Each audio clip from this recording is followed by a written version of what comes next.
कविता का शीर्षक पिता की सीख। मेरे दोस्त मेरे बेटे, ऐसा क्यों कहते हो? जीवन अगर जीना है तो जीना ही पड़ेगा। जीवन यदि जहर है तो पीना ही पड़ेगा। मानता हूँ मेरी जातियों से तंग आकर तुम्हारी माँ ने जैसे भी पाला पोसा, मेरे लिए तुम्हारे मन में आग के शोले भड़के, तुम्हारे जीवन में बीमारियों का जहर घुल गया। तुम्हारी तकदीर में कटुताएं, नाकामियां, बेकारियां लिख गई। मुझसे नाराज मेरे बेटे, हम सभी पति पत्नियों की एक ही मुश्किल होती है। हमें कोई समझाने वाला नहीं होता। स्त्री और पुरुष मात्र लिंग के मामले में ही नहीं, शरीर की बनावट में, मन की बुनावट में, दुनिया और जीवन को देखने में, सपनों में, सपनों की उड़ानों में, चाहत को जीने में, सब कहीं अलग अलग होते हैं। एक पति पत्नी के रूप में उन्हें एक दूसरे को अपने रंग में रंगने की नहीं, बल्कि उसे जस का तस स्वीकार करने की, उड़ने के लिए खुला आकाश देने की दरकार होती है। मेरे भविष्य मेरे बेटे, होना और होना चाहिए में बड़ा फर्क होता है। नतीजा, परंपराएं हम पर हावी हो जाती है। फिर वह होता है क्या?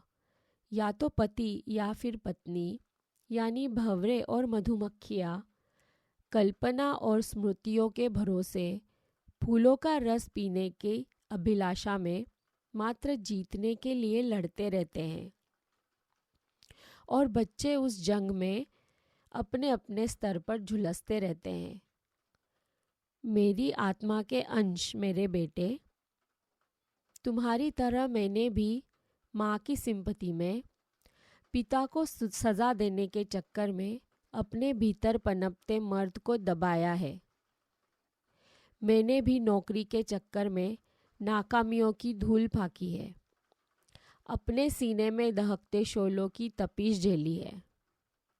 यह बात और थी, तब मैं जवान था, पेट में रह रहकर उठती मरोड़ों को सिगरेट पीकर झेल लेता था।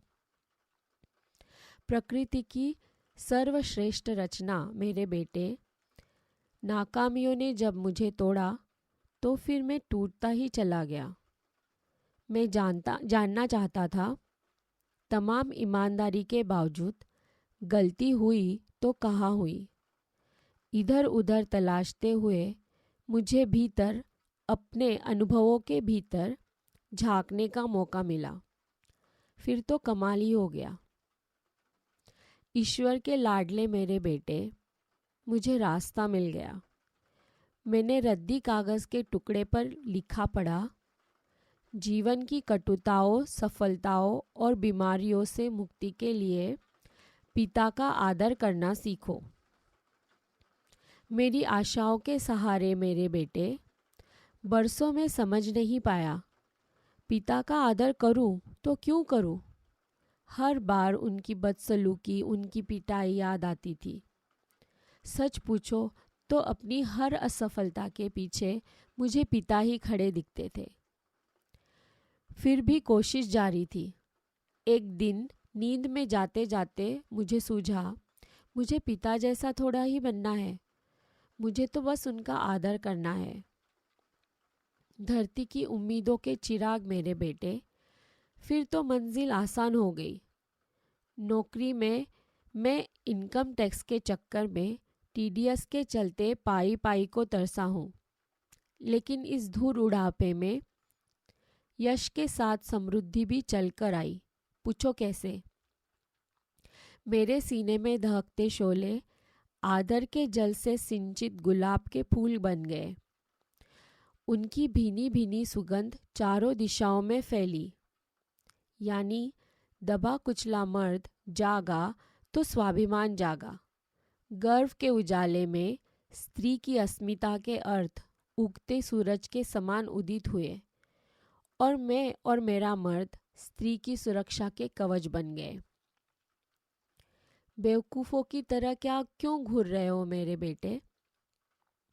मर्द जंगल या बाजार की आपाधापी में मर खप तो सकता है, लेकिन अगर वह घर लौटता है तो खाली हाथ नहीं लौटता। यानी मर्द बाजार में स्वयं को प्रमाणित करता है।